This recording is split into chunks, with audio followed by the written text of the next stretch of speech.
What's going on, folks? My name's George Gamble here on the Mayo Media Network. I'm from Premier Sports Plays and SBR Sports Picks, and in today's video I'm going to be running the rule over the second semi-final taking place at Wembley between England and Denmark. It's an absolutely huge game. But before I dive into the details, please give this video a like, subscribe to the channel because it really does help, and don't forget to hit that bell so that you get notified whenever we release a new video because you don't want to miss them. So, England against Denmark under the arches at Wembley. It's an absolutely massive game. In fact, 25 years after England's last European Championship semi-final, which saw them infamously lose on penalties at Wembley, but the Three Lions are here again after thumping Ukraine by 4-0 in the last round. In fact, Gareth Southgate's side remained the only team yet to concede in this tournament. They've won 4 and drawn 1, and while they've now gone 7 matches overall without conceding a goal for the first time ever. That said, England have conceded an average of 1 first-half goal per match across their last 4 games against teams ranked inside FIFA's top 10, winning 1, drawing 1 and losing 2. Looking at Denmark, their team spirit has shone through following Christian Eriksen's cardiac arrest as they continue to improve after battling through a tough quarter-final against the Czech Republic. In fact, captain Simon Kjær said they're playing with Christian Eriksen in their hearts, and that's propelled them into their first semi-final appearance since winning this competition way back in 1992. And having beaten England at Wembley as recently as October 2020, Denmark might feel that they've got a slight chance of an upset as well, especially after scoring 10 goals across their previous 3 matches, winning all 3 of those as well, and leading to 0 at half-time in each of the last 4. In fact, looking at both sides, both of them are on a 3-match win streak, so they know what it feels like to win, and England are unbeaten in their last 11 matches. Of England's last 7, 6 have seen under 2.5 goals, a very tight defence there, but of Denmark's last 5, 4 have seen over 2.5, so it could be attack versus defence initially here. The Danes have scored first in 5 of their last 6 games as well, and they're unbeaten in first halves across their last 17 outings, and they've won 11 of those and drawn 6, so they do come flying out of the blocks. Looking at it, overall averages this tournament, Denmark actually averaged the 3rd most shots per game, only behind Spain and Italy, who play in the other semi-final. So the England defence needs to be on their game. Looking at the team news for both teams, England have got no suspension concerns after Harry Maguire, Declan Rice, Calvin Phillips and Kieran Trippier all avoided second yellows against Ukraine. So they're all fit and available for this one. I think Gareth Southgate will probably stick with a 4-2-3-1 setup that he used in that 4-0 win over Ukraine. But the question for me is, who starts on that right-hand side? Because Denmark aren't Ukraine. They're going to come at us. And I think we need someone who's got defensive capabilities as well as being able to cause damage going forward.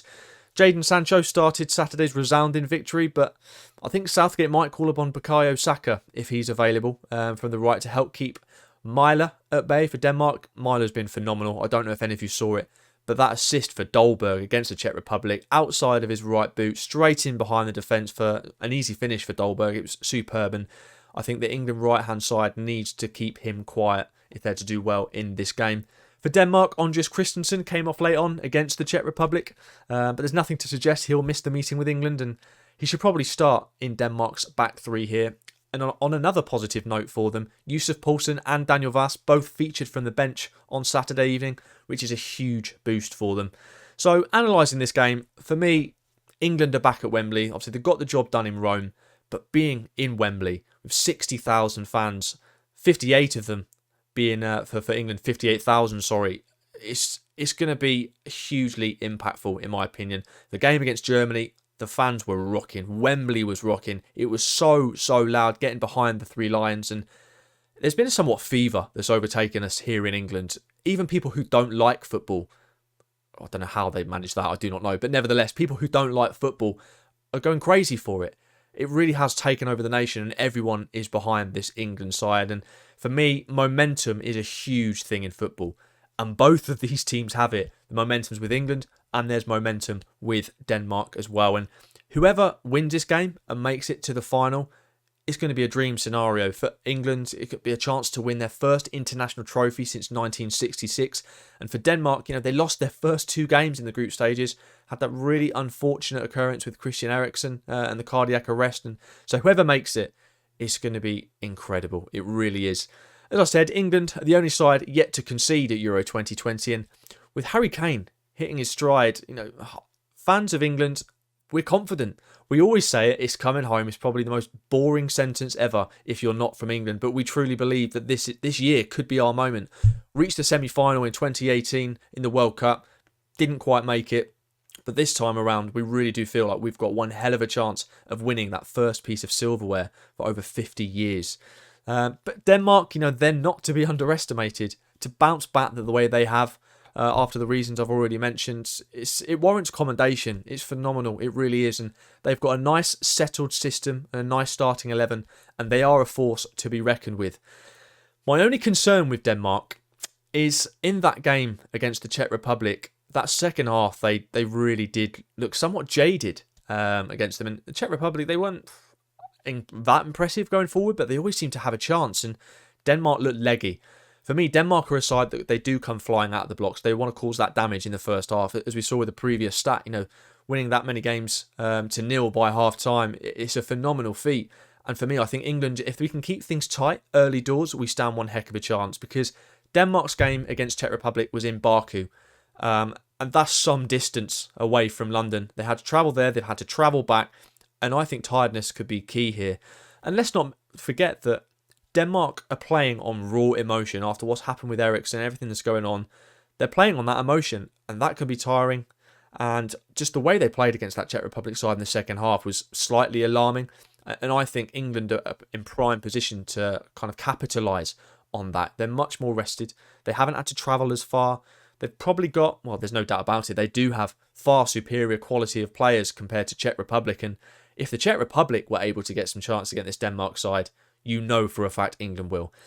And the difference with this England side compared to ones in the past, for me, yes, we had that golden generation of Scholes, Gerrard, Beckham, Lampard, Rooney. But for me, this one is much more gelled as a unit. It works so much better. And also we have the options off the bench to completely change the game with the exact same quality. Our starting 11 isn't the only quality. On the bench, we've got some sublime players. And I think they can capitalise on a very tired Danish side, tired both physically and emotionally. And like I said before, England, yes, they did lose to Denmark the last time these two met in a 1-0 defeat at Wembley. That was in the UEFA Nations League last October. But in that one, England were playing with 10 men for the majority of the game, as Harry Maguire was sent off in the first half. And yeah, for me, just to kind of sum up, with fans allowed back into the stadium and England supporters in full voice, there's just been an announcement in the UK that full capacity stadiums will be returning next season. The lockdown and everything, all of the rules, all of the laws are ending in July. This nation is on a high.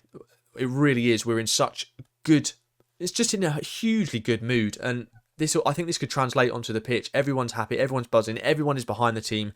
And I think if you thought the stadium was rocking against Germany, it's going to be raised, the decibels can be raised even higher for this one against Denmark, knowing that a place in the European final is on the line. And like I said, the Danes have had to make a long trip back from Baku, and I just don't see them winning this one. And I've tried to look at it without my rose-tinted specs on as an England fan, and purely from a statistics point of view, from an analysing point of view. And yeah, just for me, they look tired in that second half, and they do tend to do that damage in the first half, and I think England will keep it tight. They haven't conceded a goal yet, and I think if they keep it quiet, keep these Danes quiet for that first half, I do believe England will go on and win this one. Harry Kane is in sublime form. Everyone is in a good mood. Yeah, for me, this has got an England win written all over it. So my favourite pick for this one, and my recommendation, I'm not going to complicate it. I'm not going to go with unders. I'm not going to go with the same game combo. I'm purely going with England to win the match. And that you can find that at -136 on various sites. So that would be my favourite pick for this one. I hope this video has helped you in terms of analysing the game ahead for this one between England and Denmark. Once again, don't forget to like this video, give the channel a subscribe because it really does help, and hit that notification bell so that you get notified whenever we release a new video. You can follow my work as well, follow my stats page on Twitter at @CGeorgeGamble, and follow my personal one as well, which is @George_CGG. There's only one thing left to say. It is coming home. See you in a bit.